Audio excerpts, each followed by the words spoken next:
Assalamualaikum warahmatullahi wabarakatuh. Perkenalkan, saya Syafitri Dian Retno dengan NIM C1 C021086. Pada kesempatan kali ini, saya akan membahas materi dari mata kuliah akuntansi syariah dengan judul Akad Musyarakah. Di mana topik-topik yang akan kita bahas dalam materi kali ini, yang pertama, pengertian akad musyarakah, yang kedua, jenis akad musyarakah, yang ketiga, dasar syariah, yang keempat, penetapan akad nisbah dalam musyarakah, yang kelima, perlakuan akuntansi berdasarkan PSAK 106, yang keenam, ilustrasi kasus akad musyarakah. Baiklah, masuk pada topik yang pertama yaitu pengertian akad musyarakah. Musyarakah berasal dari kata syirkah, disebut juga syarikah, yang artinya akad kerjasama antara dua pihak atau lebih untuk suatu usaha tertentu, di mana masing-masing pihak memberikan kontribusi dana dengan kesepakatan bahwa keuntungan dan resiko akan ditanggung bersama sesuai dengan porsi kontribusi dana atau kesepakatannya bersama. Abdullah Said mendefinisikan musyarakah sebagai partnership. Dari pengertian tersebut dapat disimpulkan bahwa hal-hal pokok yang terdapat dalam musyarakah adalah dua pihak atau lebih. Masing-masing pihak menempatkan modal, ada objek usaha yang diperjanjikan, ada pembagian resiko dan keuntungan dari hasil usaha. Selanjutnya, jenis akad musyarakah.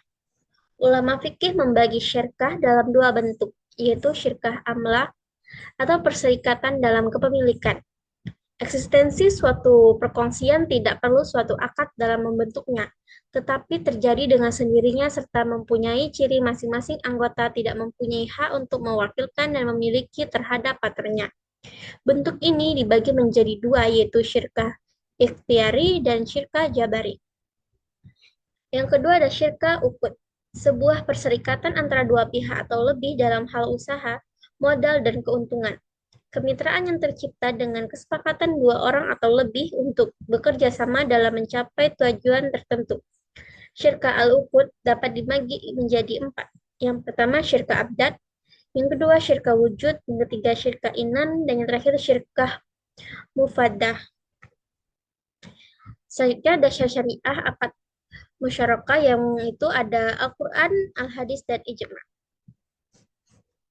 Selanjutnya, penetapan akad nisbah dalam musyarakah. Yang pertama, pembagian keuntungan proporsional sesuai modal. Dengan cara ini, keuntungan harus dibagi di antara mitra secara proporsional sesuai modal yang disetor tanpa memandang apakah jumlah pekerjaan dilaksanakan oleh para mitra sama apapun tidak. Yang kedua, pembagian keuntungan tidak proporsional dengan modal. Dengan cara ini, dalam pembentukan nisbah yang masih dipertimbangkan bukan hanya modal yang disetor, tetapi juga tanggung jawab, pengalaman, kompetensi, dan waktu kerja yang lebih panjang. Selanjutnya, perlakuan akuntansi dalam PSAK 106. Perlakuan akuntansi untuk transaksi musyarakah akan dilihat dari dua sisi pelaku, yaitu mitra aktif dan mitra pasif. Yang pertama, akad untuk mitra aktif. Pada saat akad, investasi musyarakah diakui pada saat penyerahan kas atau aset non-kas untuk usaha musyarakah. Selama akad, bagian mitra aktif atas investasi musyarakah dengan pengembalian dana mitra pasif di akhir akad dinilai sebesar jumlah akad yang diserahkan untuk usaha musyarakah pada awal akad dikurangi dengan kerugian. Pada akhir akad, investasi musyarakah yang belum dikembalikan kepada mitra pasif diakui sebagai kewajiban. Sedangkan akad untuk mitra pasif, pada saat akad, investasi musyarakah diakui pada saat pembayaran kas atau penyerahan aset non-kas kepada mitra aktif. Selama akad, bagian mitra pasif atau investasi musyarakah dengan pengembalian dana mitra pasif di akhir akad dinilai sebesar jumlah akad yang dibayarkan untuk usaha musyarakah pada awal akad dikurangi dengan kerugian. Pada akhir akad, investasi musyarakah yang belum dikembalikan oleh mitra aktif diakui sebagai piutang. Yang terakhir, ilustrasi kasus akad musyarakah. Transaksi yang pertama yaitu pembayaran atau pembiayaan musyarakah. Pada tanggal 1 April 2021 disepakati pembiayaan musyarakah antara Bank Muslim Syariah dengan PT Prayoga. Jumlah pembiayaan yang disalurkan oleh Bank Muslim Syariah sebesar 100 juta untuk pembangunan proyek rumah tipe 120. Dana yang dimiliki oleh PT Prayoga sebesar 150 juta. Proyek dilaksanakan selama 3 bulan dengan jangka waktu akad musyarakah. Nisbah bagi hasil yang disepakati adalah 40/60, masing-masing untuk Bank Muslim Syariah dan PT Prayoga dengan kesepakatan profil sharing. Analisisnya, terjadi kesepakatan musyarakah dan pembentukan dana dari Bank Muslim Syariah kepada PT Prayoga pada saat ada pembayaran musyarakah, maka bank mencatat dalam pembiayaan musyarakah.